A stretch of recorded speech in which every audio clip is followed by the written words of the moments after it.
Renee from Lemon Faith Homestead, and today we are going to make elderberry syrup.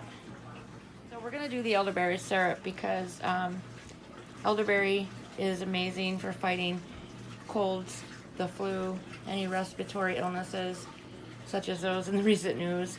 Can actually cut the time of like the flu and other respiratory viruses down to, probably in half. Minimizes the symptoms.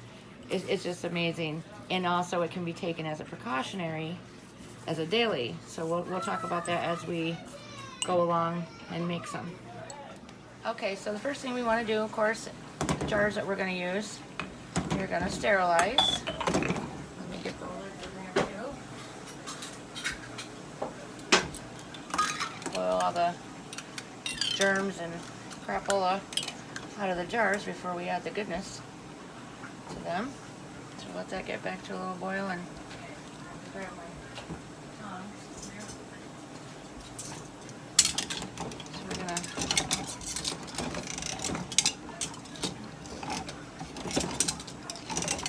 we'll just get these sterilized.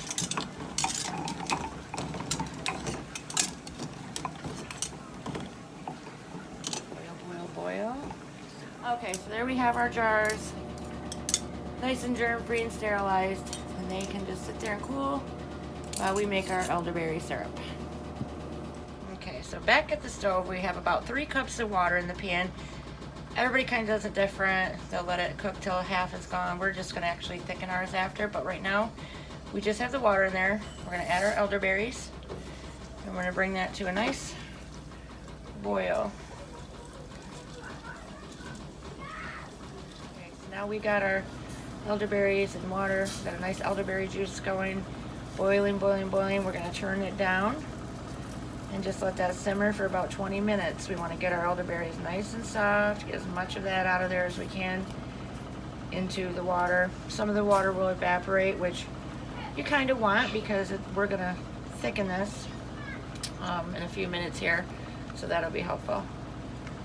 Now that we have it simmered, the berries are cooking really well in there. We've got our little water and cornstarch sloop, as we call it. And we're gonna just add a little bit at a time. Give that a quick stir. Cornstarch tends to harden up the bottom there if you don't stir it. We'll add some. Let this keep cooking while we add.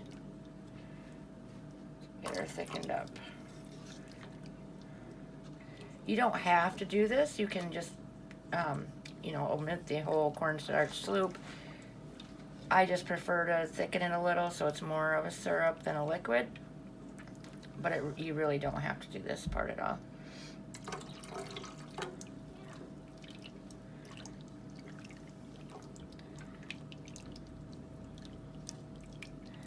Is it thickening? It's getting there.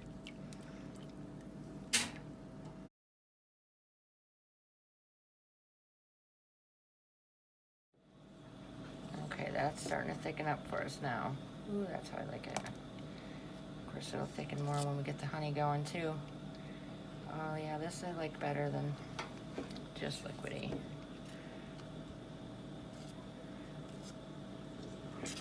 All right. Cook that just another minute or two. Now that we have our syrup ready to go here, we're gonna put it into this bowl. We're gonna run it through this mesh strainer first. Strain the berries.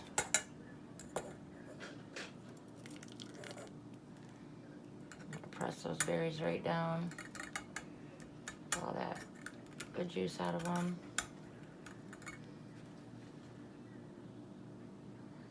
Oh, it smells so good. And I don't really care for the smell of the dry elderberries really, but right now it's really appealing to me. I'm ready for my tea. A little elderberry syrup in it. Alright, so we just do that for all of the syrup. When is Case coming in?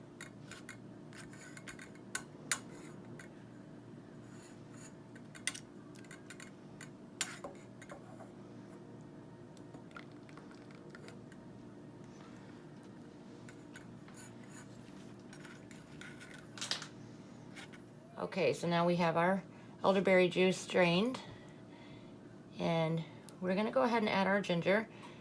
I don't have any fresh ginger root today, so we're gonna use the powdered, but it is organic. So powdered, I'm gonna use about 2 teaspoons. If I had fresh, I would grate it and probably do 2 tablespoons. Where's my spoon fit in there? We'll just wing it.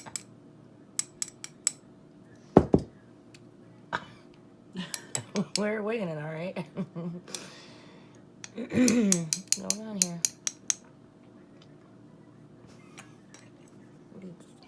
Okay, there we go. We're getting her now. Well, like I said, winging it for some ginger. A little extra there. And then we're gonna do about a nice, pretty good sized teaspoon of cinnamon. Okay, now we're gonna stir this up, but we are gonna wait a few minutes to let this all cool before we add our honey, because heat will kill the nutritional benefit of our honey, and we definitely don't want to do that. Honey is good for thickening and sweetening, but we also want to get the nutrition from it if we can. So I'm just gonna mix this up, and then we're gonna let this get to about room temperature, and then we'll go ahead and add our honey. All right, so my funnel seems to be missing in action. My kids probably grabbed up on that to use it for some projects, so we're gonna do this probably nice, messy. Yeah, I don't know why kids love to take your kitchen tools, but mine are the same way. I have lost so many to the outdoors. They take my measuring cups, my measuring spoons. Yeah, I've lost more silverware. Like we have a silverware monster in the house. Well, my kids have a kitchen set, a kitchen, you know, with all their food and all that, and they think my measuring cups belong in their little refrigerator. Thanks, Mom. Yep. But this isn't working too bad. You're doing good. Not as messy as I thought it was going to be. Good job.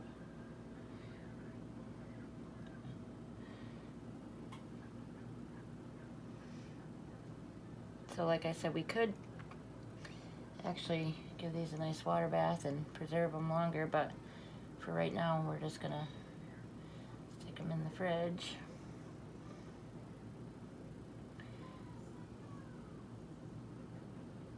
There. That came out really, really nice. And it actually is such a good flavor. So this, you just can take a teaspoonful, just eat it just like that, right off the spoon, as if you would a cough syrup. Put it in tea, put it in your oatmeal, a smoothie, whatever you like. For your just an immune booster, as a regular daily kind of regime or regiment, whatever you want to call it, it's one teaspoon a day. Not for kids under a year old because of the honey, of course, but anybody else half to a teaspoon a day, just as an immune booster. And then if you are sick with a virus, such as the flu or anything else, you can double or triple that, or even a teaspoon every 2 to 3 hours for the first couple days, and this will really counteract that virus in your body. Yeah, and it really can decrease the time of the sickness. Yeah. It alleviates the symptoms. It cuts the length in half, or I'm guessing a half, honestly, but I'm betting on that. This is some good stuff right here, for real. Oh, awesome. There. Now we just have these nice little labels. We'll put little labels on there.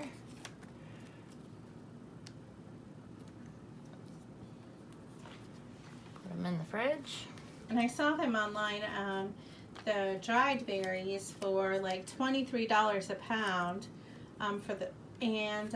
so I saw that on Rose Mountain Herbs, and but you can forage for elderberries. They grow wild pretty much everywhere, so you can save a lot of money by finding them in your area. So yeah, that would be the greatest that's what thing. I plan on doing this summer. Find them, dehydrate them, just have a nice stack of elderberries and always have money. Oh, well, that'd be awesome. Yeah, it That would be absolutely great. Instead of having to rely on buying them because, you know, you never know when that time's coming when you can't buy them.